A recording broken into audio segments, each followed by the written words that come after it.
हरे कृष्णा, राधे राधे। हम श्री कृष्ण चरितामृत श्रवण कर रहे हैं।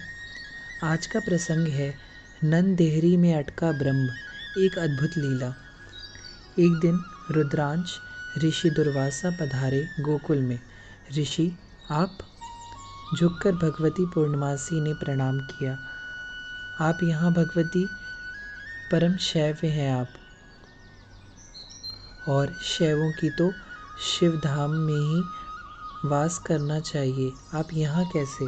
दुर्वासा ऋषि ने पूर्णमासी से चकित हो प्रश्न किया था।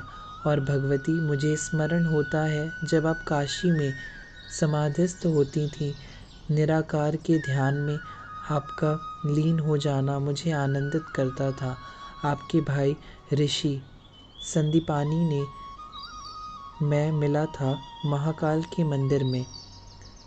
वो हैं अनन्य शैव, काशी छोड़कर गए भी तो शिव धाम अवंतिका में। पर आप यहाँ क्यों? प्रणाम मामा जी। पीछे से आकर मनसुख ने प्रणाम किया ऋषि को। मनसुख मामा ही कहता है जो भी ऋषि से मिले। और ये तुम्हारा पुत्र है? दुर्वासा ने जब मनसुख को देखते ही पूछा। जी, ऋषि ये मेरा ही पुत्र है। पूर्णमासी ने इतना ही कहा। इसे ब्रह्मनिष्ठ बनाती, ब्रह्मवेता बनना चाहता था इसे। ब्रह्मकुल का यह बालक है। कहाँ ले आई हो तुम इसे? और स्वयं भी। दुर्वासा को अच्छा नहीं लग रहा है पूर्णमासी और मनसुख का गोकुल में रहना। आप गौरस कुछ तो स्वीकार करें मेरी कुटिया में चलकर, पूर्णमासी ने आग्रह किया। दुर्वासा भगवती पूर्णमासी की बात मानकर उनकी कुटिया में चल तो दिए और कुछ गौदुग्ध का पान भी किया। पर वत्स, ब्रह्म को जब तक नहीं जाना, सब जानना व्यर्थ है। मनसुख के सिर में हाथ रखते हुए दुर्वासा ने कहा। तात विदुर जी भगवती पूर्णमासी के प्रति विशेष श्रद्धा रखते थे ऋषि दुर्वासा, क्योंकि उस समय शायद ही कोई हो जो पूर्ण शिवानुरागी। अगर कोई थी तो पूर्णमासी ही थी। समाधि लग जाती थी इनकी तो वर्षों यूं ही बीत जाते।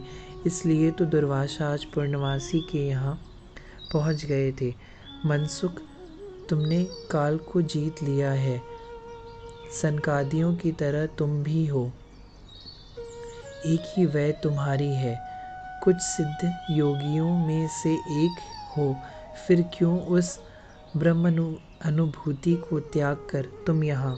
मामा जी, ब्रह्म तो मेरा यही है। कल ही उसने चलना सीखा है। नहीं, घुटवन चलना सीखा है। निराकार ही यहाँ नराकार हो गया है मामा जी।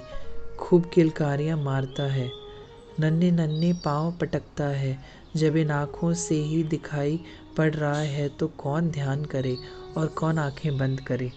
हंसते हुए मनसुख ने यह सारी बात कह दी थी। तो ब्रह्म को हमें नहीं दिखाओगे? ऋषि ने भी मनसुख से कह दिया। क्यों नहीं मामा जी, सबको सुलभ है वो यहाँ। ज्ञानियों के ब्रह्म की तरह दुर्लभता नहीं है उसकी यहाँ। ना आंखें बंद करनी है आपको, ना अहम ब्रह्मास्मि का अनुसंधान।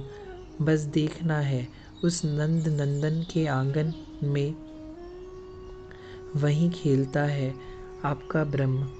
पूर्णमासी हंस रही हैं। दुर्वासा ऋषि ने उठते हुए कहा, अब तो चलो, नंद के आंगन में ही चलो, देखते हैं तुम्हारे ब्रह्म को। ऐसा कहकर दुर्वासा ऋषि चल पड़े। आगे आगे मनसुख बड़े उत्साह से चल रहा था। लाला लाला। उधर से दाऊ आ गए थे और कन्हैया को पकड़ के कुछ कह रहे थे। अभी बोलना नहीं आता कन्हैया को। ना, हाँ, हत, बस ऐसे ही कुछ शब्द हैं जो कन्हाई बोल लेता है। चलो उधर, उंगली के इशारे से बताया दाऊ ने। दाऊ भी तो छोटे ही हैं, पर हाँ, ये बोल लेते हैं। नंद महल के बाहर जाने के लिए दाऊ कह रहे हैं कन्हैया को। खुश हो गए कन्हैया किलकारियाँ मारने लगे तो दाऊ ने हाथ पकड़ लिया कन्हैया का और लेकर चले, पर अपने को ना संभाल पाने के कारण कन्हैया गिर गए तो रोने लगे। दाऊ ने चुप कराया, फिर धीरे से बोले, लाला चल उधर। कन्हैया लगी चोट को फिर भूल गए और घुटवन घुटवन आगे बढ़ने लगे।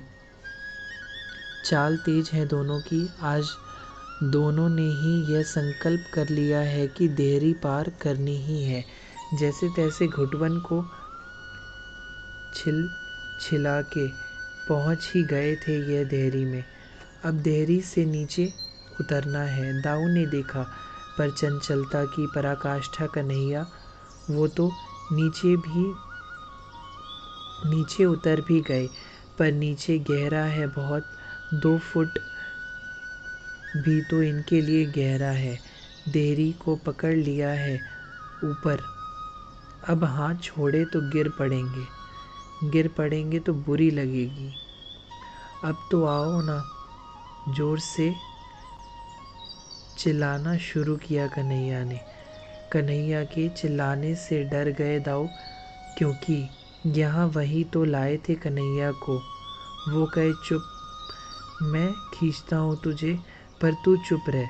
समझ गए कन्हैया भी, वह चुप भी हो गए। दाऊ ने खींचना भी चाहा, पर फिर लटक गए कन्हैया देहरी में। वत्स, ब्रह्म को जानना ही ब्रह्म तत्व है, दुर्वासा समझाते हुए चल रहे थे। हंसा मनसुख और हंसते हुए रुक गया। वो देखिए, आपका ब्रह्म नंद की पौड़ी में अटका हुआ है। दुर्वासा ने देखा, वह स्तब्ध हो गए। उनके नेत्र खुले के खुले रह गए। दिव्य नीलमणि के समान चमकता हुआ एक बालक, सूर्य चंद्र जिसके प्रकाश के आगे कुछ नहीं, प्रकाश हजारों सूर्य के समान है, पर शीतलता इतनी जितनी चंद्रमा में भी नहीं। अधर लाल घुंघराले केश, ऐसा लग रहा है जैसे मुख रूपी कमल में सैकड़ों भौरे घूम रहे हों। नन्हे नन्हे हाथ, वक्ष में भृगु चरण चिन्ह, छोटा सा उदर, गंभीर नाभि, चरण छोटे छोटे जो लटके हैं। चरणों में चिन्ह है, चक्र, शंख, गदा, पद्म, यव, मछली, षटकोण। आह, दुर्वासा ऋषि की आंखें खुली की खुली रह गई। हाँ, यही तो है ब्रह्म, जो निराकार था आज साकार होकर प्रकट हुआ है।